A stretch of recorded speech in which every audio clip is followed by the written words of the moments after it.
আমার মনে হয় মাননীয় সংসদ সদস্য যা বলেছে কথাটা সত্য। আমরা আগামী দিনে চেষ্টা করছি যে এক্স্যাক্টলি ভোলাতে আর একটা কোস্টগার্ড স্টেশন করার জন্য।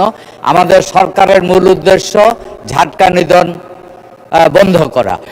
মাননীয় স্পিকার, এখানে একটা সত্যি কথা যেটা বলতেই হবে সেটা হলো যারা মৎস্য শিকারী বা মৎস্য আহরণ করে মৎস্যজীবী, এরা নেহায়ত একেবারে দরিদ্র মানুষ, একেবারে খেটে খাওয়া মানুষ।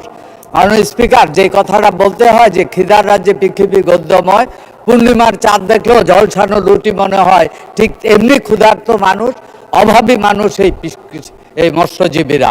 তাই বর্তমান সরকার আগামী দিনে এই মৎস্যজীবীদেরকে যারা মৎস্য আহরণ করে এদেরকে আরও কিছু জব দেওয়ার জন্য, এখানে একটা জিনিস বলে রাখি মাননীয় স্পিকার, যারা এই মৎস্য আহরণ করে এরা নৌকার মালিক 1% লোক না, জালের মালিকও তারা না, তারা কিন্তু দাদন খাটে। এখানে মূল কথাটা, দাদনদারদের অর্ডারে তখন তাদেরকে মুভ করতে হয়। তাই সরকার সিদ্ধান্ত নিয়েছে তারা যেন দাদনদারের কাছে তারা যেন বাধ্য না হয়, এই কারণে তাদেরকে 12 মাস উপার্জনের জন্য আমরা কৃষি মন্ত্রণালয় বা মৎস্য মন্ত্রণালয়ের পক্ষ থেকে আমরা কিছু প্রকল্প নিচ্ছি, বিশেষ করে গরু ছাগল লালন পালন করা।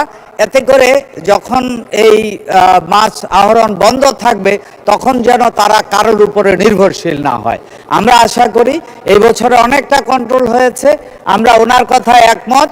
ওইখানে কোস্টগার্ডের স্টেশনকেও চেঞ্জ করব, একই সাথে এই মৎস্য আহরণকারী যারা তাদেরকেও আরও বেশি ফাইন্যান্সিয়াল সাপোর্ট দেওয়ার জন্য, সেলফ সাফিসিয়েন্ট করার জন্য আমরা চেষ্টা করছি।